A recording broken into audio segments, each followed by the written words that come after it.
Սահմանամերձ ներքին Խնձորես գյուղում հայկական երկու երաժշտություն է հնչում։ Մշակութային միջոցառման հյուրերը գյուղի կանայք են։ Հայուհի հասարակական կազմակերպությունն է նախաձեռնության հեղինակը։ Երկիրը ամուր է նաև ուժեղ կանանց շնորհիվ, այս համոզմունքով է կազմակերպությունը 1.5 ամիս առաջ գործունեությունը սկսել Երևանում ու Վանաձորում։ Այլընտրանքային անվճար կրթության նոր մասնագիտություն ձեռք բերելու հնարավորություն ընձեռնելով դրա կարիքն ունեցող կանանց։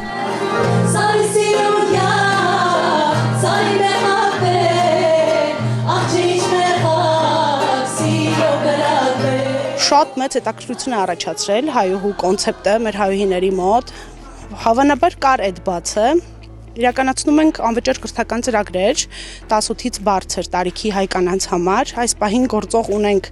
անգլերենի դասընթաց, SMM դասընթաց, ինչ որ ասում եմ, գործում է եւ Երևանում եւ Վանաձորում։ Հրուշակագործությունն ենք մեկնարկել եւ հաջորդ տարվանից կունենանք նաեւ արդեն այլ վարպետաց դասեր, վարսահարդարում, մատնահարդարում, կարուձև եւ այլն։ Մեր կենտրոնում միշտ մարդաշատ է եւ մեր իրականացվող ծրագրերը միշտ մեծ մասսայականություն են վայելում։ Նախաձեռնությունը մեկ անգամյա միջոցառմամբ Սյունիքում է ներքին Խնձորեսկի բնակիչներից մեկի խնդրանքով։ Հերմինեն պատահաբար էր մայրաքաղաքում նկատել կազմակերպության գրասենյակը։ Մոտեցել էր տեղեկացել, թե ինչով են զբաղվում ու խնդրել միջոցառում անցկացնել նաև իր հարազատ սահմանամերձ ներքին Խնձորեսկում։ Նպատակը նա էր, որ ներքին Խնձորեսկում գեղեցիկ միջոցառում կազմակերպենք կանանց համար, քանի որ չունենք մշակութային կենտրոն գյուղում,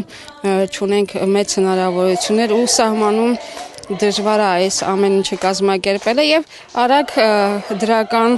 լուծում տվեց Լիանան, որ գեղեցիկ միջոցառում կկազմակերպենք ու շատ շնորհակալ եմ այսօրվա գեղեցիկ ազգային միջոցառման համար ոչ միայն իրենց